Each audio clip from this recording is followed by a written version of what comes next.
পশ্চিম মেদিনীপুরের নারায়ণগড় বিধানসভা কেন্দ্রে ভোট প্রচারের এক অন্যরকম ছবি। প্রচারের চিরাচরিত ধারা ভেঙে সাইকেলে ঘুরে ঘুরে প্রচার সারছেন তৃণমূল প্রার্থী প্রতিভা মাইতি। বয়স প্রায় 60-এর কাছে, তাতে বিন্দুমাত্র ভাটা পড়েনি তার উদ্যমে। বরং সাধারণ মানুষের কাছে পৌঁছতে তিনি বেছে নিয়েছেন একেবারে সহজ ও পরিচিত মাধ্যম, সাইকেল। সবুজ সাথী হচ্ছে একটা এমনই জিনিস যেটা থেকে পুরো জায়গা আমাদের রাজ্য জুড়ে চলছে। আজকে ছাত্র ছাত্রী সবাই হয়েছে, সেই জন্য আমি দেখাতে চাইছি যে দিদির জিনিস, দিদির ছোঁয়া, দিদির আশীর্বাদ বাংলা জুড়ে রয়েছে, এখানেও আছে।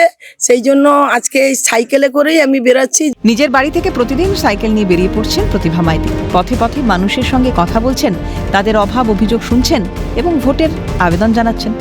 তার এই সহজ সরল প্রচার ভঙ্গি নজর কেড়েছে এলাকাবাসীর। জানা গেছে, শিক্ষকতা জীবনের শুরুতে তিনি একটি নার্সারি স্কুলে পড়াতেন। সেই সময় থেকেই সাইকেল তার নিত্যসঙ্গী। তাই আজও সেই পুরনো অভ্যাস বজায় রেখে তিনি প্রচারে নেমেছেন। আমি এখানে নার্সারি স্কুলের ম্যাডাম এবং ওষুধ দোকান ছিল। বিগত দিনে দিদির প্রচারে বলুন, এখানে কোনো অসুবিধা হলে, এখানে জলের পাইপ টাইপ কোনো খারাপ হলে আমি কিন্তু সাইকেলে চড়ে চড়েই এদের কাছে আসতাম।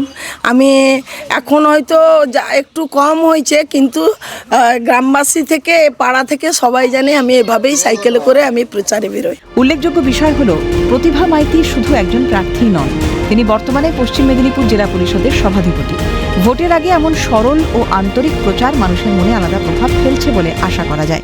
মনে যদি একটা প্রেরণা থাকে, একটা উদ্দীপনা থাকে, বয়সটা কোনো ফ্যাক্টর না। রাস্তা দিয়ে দেখবেন অনেকেই আছে যে বৃদ্ধ 85 বছরেরও বা অনেকে মেয়েও রয়েছে যারা সাইকেলে করে জীবন জীবিকা নির্বাহ করে। বয়সকে উপেক্ষা করে সাইকেলকে সঙ্গী করে এই প্রচার যেন এক অন্যরকম বার্তা দিচ্ছে।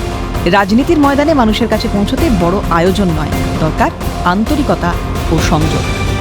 নারায়ণগড় থেকে অভিষেক চক্রবর্তী রিপোর্ট, ক্যালকাটা নিউজ।